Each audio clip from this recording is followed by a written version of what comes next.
Bonsoir à tous, vous êtes les bienvenus sur Monaco Info. Je suis ravi de vous retrouver pour une nouvelle édition en cette fin de mois de juillet. Nous ouvrirons une large page consacrée au tourisme en principauté. Les vacanciers préfèrent-ils, pour venir nous voir, prendre l'avion, le train, la voiture ou même pourquoi pas le bateau? Ce sont des questions que nous leur avons posées. Vous aurez des réponses dans ce journal. Et d'ailleurs, puisque l'on parle de touristes, sont-ils présents et suffisamment nombreux pour faire marcher l'économie locale? Pour nous éclairer à ce sujet, Guy Antonielli, le directeur du tourisme et des congrès, sera avec nous. Que lisent les vacanciers sur la plage ou ailleurs pendant l'été? Des romans, des biographies ou des BD? Là aussi, vous aurez des réponses. Et enfin, le marché du yachting est-il satisfaisant? Les bateaux neufs se vendent-ils bien, mieux ou moins bien que l'occasion? Que représente l'annulation du Monaco Yacht Show? Pour en parler, un broker, ou autrement dit un courtier dans le domaine du yachting, Sébastien Clavé, sera avec nous. Vous l'aurez remarqué, beaucoup de questions auxquelles nous essaierons de répondre dans ce journal. Mais avant cela, place au point info et c'est avec vous, Vanessa Dessy.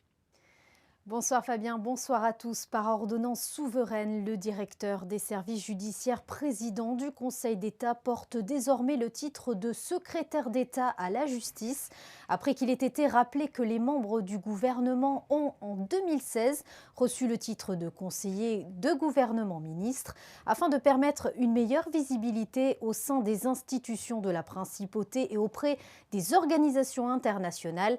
Il est indiqué que cette problématique se pose dans les mêmes termes s'agissant des fonctions de directeur des services judiciaires, président du Conseil d'État, qu'au surplus, les spécificités du rôle et du statut du directeur des services judiciaires, organe indépendant du gouvernement, chargé dans l'exercice des missions qui lui sont légalement confiées, de s'assurer avec le Haut Conseil de la magistrature du respect du principe de l'indépendance des juges, garanti par l'article 88 de la Constitution, et de garantir l'impartialité de la conduite de l'action publique, justifie que lui soit donnée une appellation différente de celle d'un directeur d'administration centrale.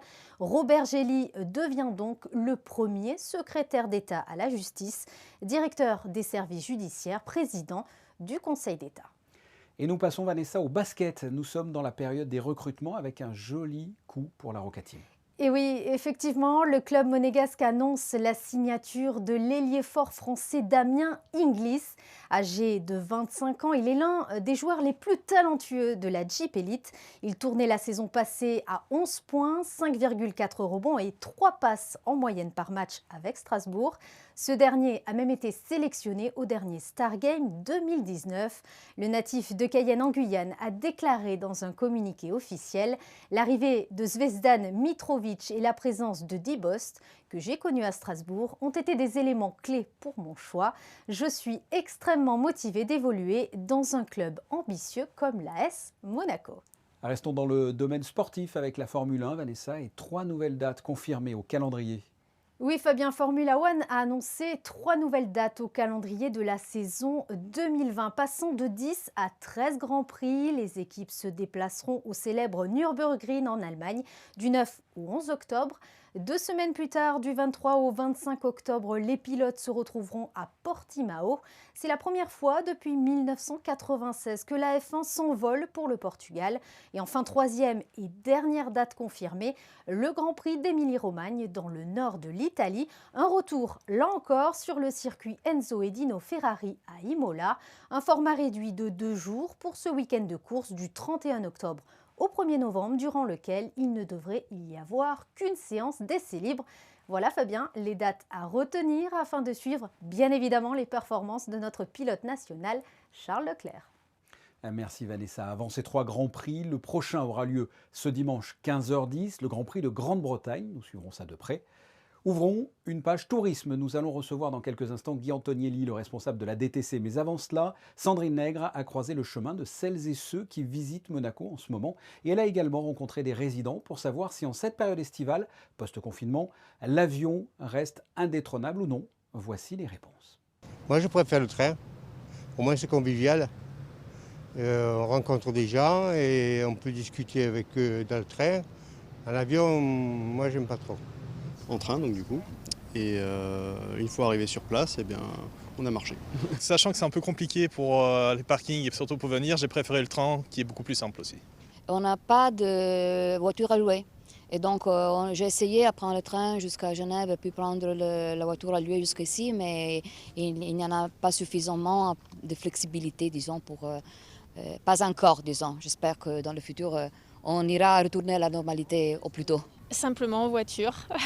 Et oui, la voiture, c'est pas mal aussi. On peut au moins faire des pauses comme ça quand on veut.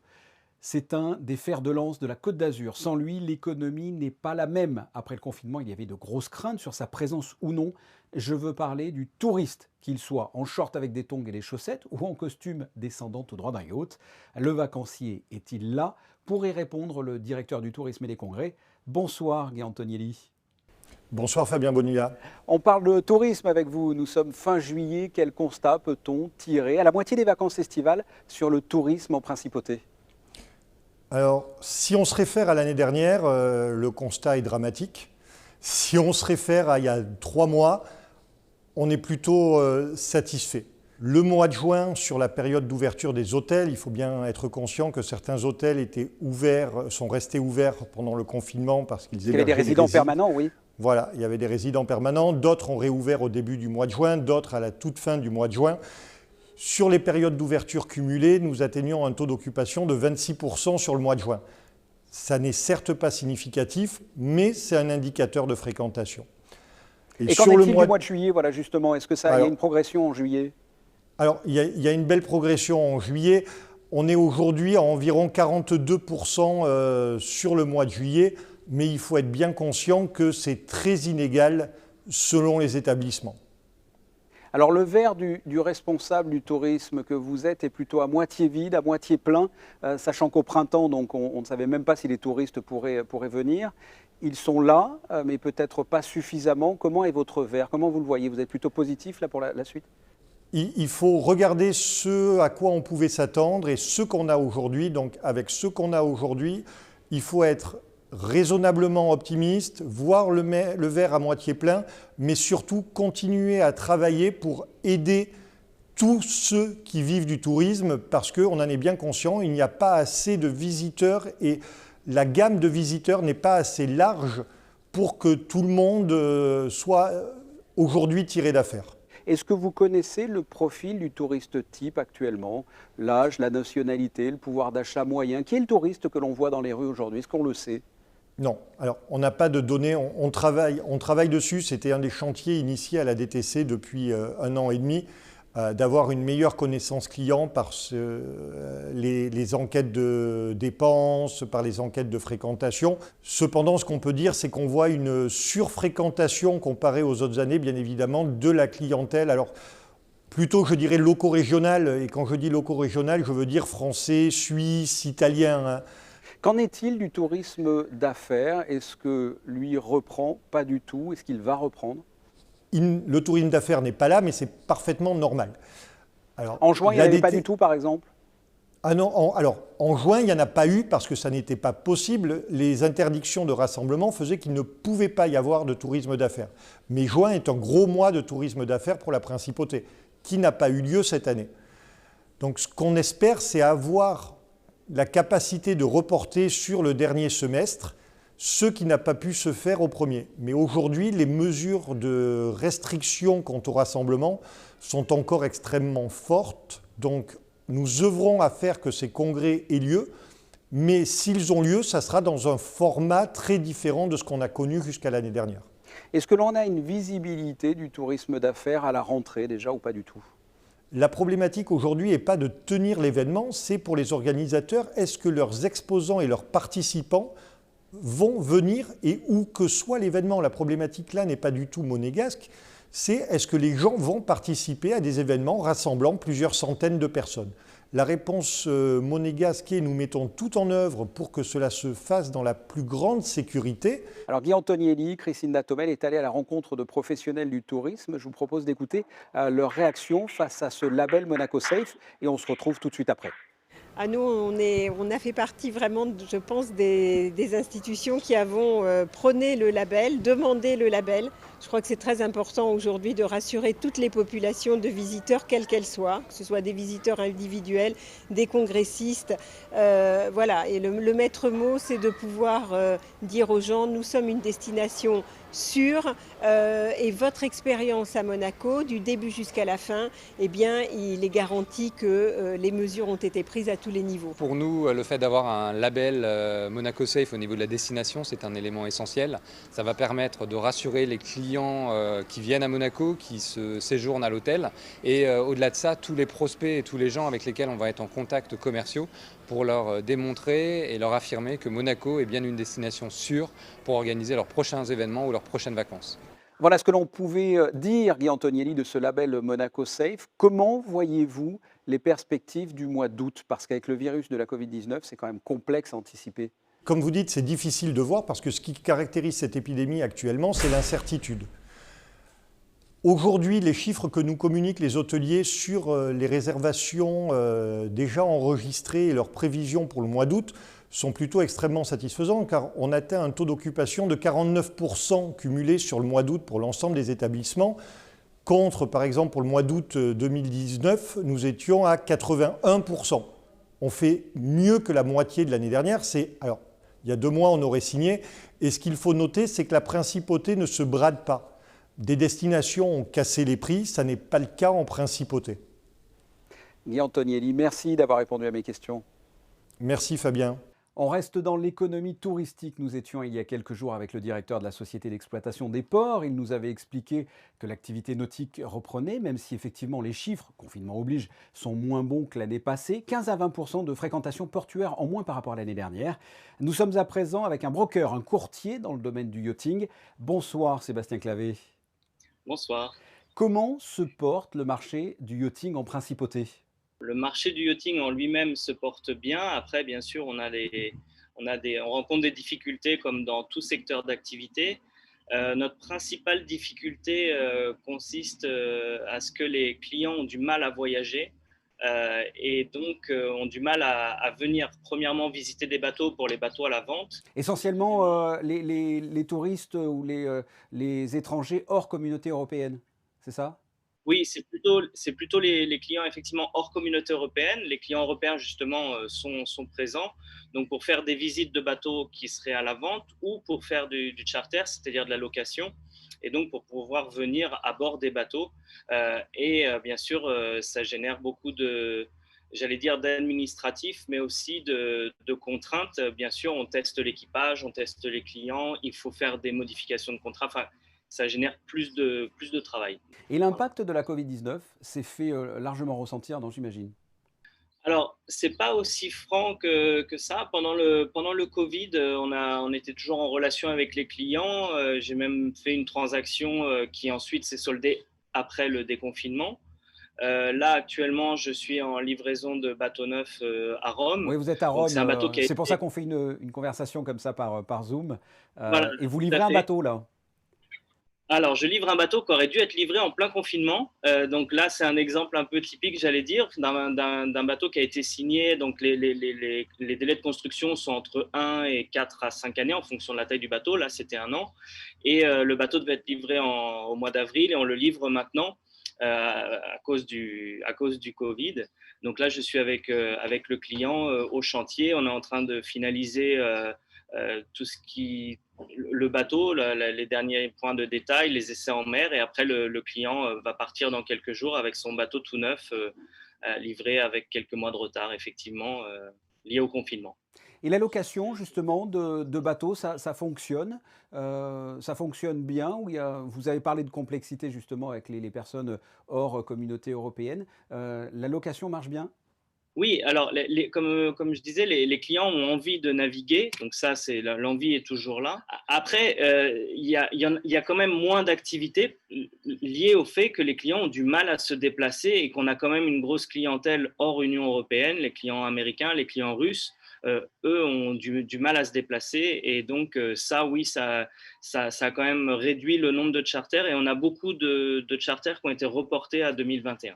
Et pour vous, l'annulation du yacht show, comment est-ce que c'est perçu en tant que broker ?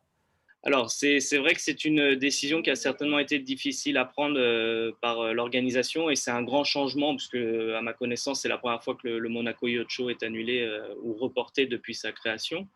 Mais il faut savoir que les sociétés comme les nôtres, et il y en a pas mal, on travaille hors salon nautique dans le sens où on est toujours en contact avec nos clients. On a des moyens marketing importants comme bon, celui qu'on utilise de communication qui permettent de continuer à vendre et acheter des bateaux et les présenter à nos clients. Comment voyez-vous l'avenir ou les perspectives d'avenir? Alors honnêtement, j'ai pas de boule de cristal, c'est assez difficile de répondre à ce type de questions, parce que ça va, à mon avis, grandement dépendre de ce qui va se passer, après la saison d'été. Après, si on a une deuxième vague, comme on dit, Mmh. et que la situation Covid venait à durer, je sais pas ce que ça va donner sur l'impact du yachting, mais on sera impacté comme toute économie, ça me paraît assez évident. Sébastien Clavé, merci. Je vous en prie, merci à vous. On passe au point info pratique avec vous, Vanessa Dessier. Vous allez commencer avec la programmation du théâtre du Fort Antoine de cette semaine. Oui, Fabien, quelques idées de sortie. Mardi soir, l'Orchestre Philharmonique de Monte-Carlo s'invitera au Fort Antoine avec Hymne à la nuit. À l'occasion des invités du Fort, une sélection des cuivres sur des musiques de Rameau, Bach, Rossini, Bizet et bien d'autres seront à découvrir au cœur du célèbre amphithéâtre. Nous restons au Fort Antoine avec une programmation qui se poursuit. Ce vendredi, l'Institut audiovisuel de Monaco propose Le Havre. Il s'agit d'une comédie dramatique finno-franco-allemande. Ce film a été sélectionné en compétition au Festival de Cannes 2011 et a reçu le prix Louis Deluc. Nous vous en avons déjà parlé sur notre antenne, un point sur les chantiers en cours en principauté et par conséquent avec des changements de circulation. Sachez que les travaux de l'îlot Pasteur impliqueront la fermeture du sens descendant de l'avenue de Fontvieille du 3 au 28 août. En parallèle, des travaux de réseau d'eau pluviale sont aussi programmés au niveau du carrefour rue du Gabian et avenue de Fontvieille afin de mutualiser la fermeture dans le sens descendant jusqu'au 4 septembre. À noter que le sens descendant de l'avenue de Fontvieille sera de nouveau ouvert dès le 28 août. Un mot, Vanessa, sur le chantier du nouveau centre hospitalier Princesse Grace. Suite à la préparation du basculement fin septembre de la circulation de l'avenue Pasteur, des travaux de réseau auront lieu de nuit, cette fois-ci durant 2 phases, jusqu'au 2 août et du 17 au 27 août prochain. Et indépendamment de ces travaux, une intervention est prévue afin de conforter une partie de la falaise du jardin exotique. Ces travaux se dérouleront ce week-end et nécessiteront la fermeture de l'avenue Pasteur pendant 3 jours, soit jusqu'au 2 août. Toujours dans le domaine des travaux, des installations ont été mises en place en juillet dans le tunnel boulevard Louis II. Oui, il s'agissait d'un test d'intervention sur une pile d'espélugues avant de démarrer un chantier important consistant à faire une réfection complète. Ce chantier reprendra à la rentrée et aura lieu sur plusieurs années. Même si les travaux se déroulent côté mer, les installations empiètent sur la chaussée, ce qui emmène à réduire la largeur des voies et à déplacer le cheminement piéton. Et pour terminer sur les chantiers en cours, Fabien, sur l'emplacement du jardin de l'Académie de danse Princesse Grace, a été créé un studio de danse qui sera achevé en septembre 2021. Le déroulement du chantier impliquera à partir de septembre 2020 et jusqu'à fin juillet 2021 la fermeture de l'escalier de la Costa. Merci Vanessa, on vous retrouve dans quelques instants pour la météo. En septembre, il sera question de la rentrée scolaire bien sûr, mais aussi de la rentrée littéraire. Cela n'empêche pas de dévorer des romans pendant la période estivale. Vous êtes d'ailleurs nombreux à profiter de l'été pour lire. Christine Datomel a ainsi souhaité connaître les coups de cœur et les ouvrages qui rencontrent un grand succès en ce mois de juillet. Qu'est-ce que recherchent les gens en particulier ? Alors la distraction, les livres qui font rêver, de l'aventure, c'est toujours les mêmes choses. Le suspense, s'imprégner d'une vraie histoire d'amour ou un bon thriller. Les romans de plage, comme Dicker, son dernier roman tourne très bien, ou Musso, encore mieux, des auteurs vraiment très prolifiques qui nous permettent tous les étés d'avoir de bonnes nouvelles et de bons romans sur la plage. Après, on a beaucoup de romans enfants, de romans adolescents qui tournent de plus en plus depuis les 10 dernières années, des livres d'aventure comme Le Royaume des chats, comme Le Royaume de feu, des choses qui permettent aux enfants de s'immerger dans des aventures avec les animaux. Si vous deviez donner un conseil, quel livre diriez-vous qu'il faut acheter cet été pour lire sur la plage? Alors moi, j'aime beaucoup Stephen King. On appelle ça un peu le roman de gare, ça se lit très facilement, c'est très fluide, c'est passionnant à lire. Ou alors d'autres romans comme Ferrante qui elle, fait des romans sentimentaux qui sont très plaisants, où on se plonge vraiment dans des amitiés, un roman social qui est vraiment très puissant. Ou encore Chbosky qui fait des romans d'aventure, toujours un peu horrifiques. Alors, ça plaît aux gens, c'est un peu dans l'air du temps, des choses un peu dynamiques, des thrillers passionnants et un peu à la limite du fantastique. Voilà quelques idées de lecture, vous avez l'embarras du choix. Et si on se faisait une petite séance de réseaux sociaux? Au menu du jour, du minou, du toutou, des cascades et des gamelles, un best-of des réseaux sociaux préparé par Alexia Bigini.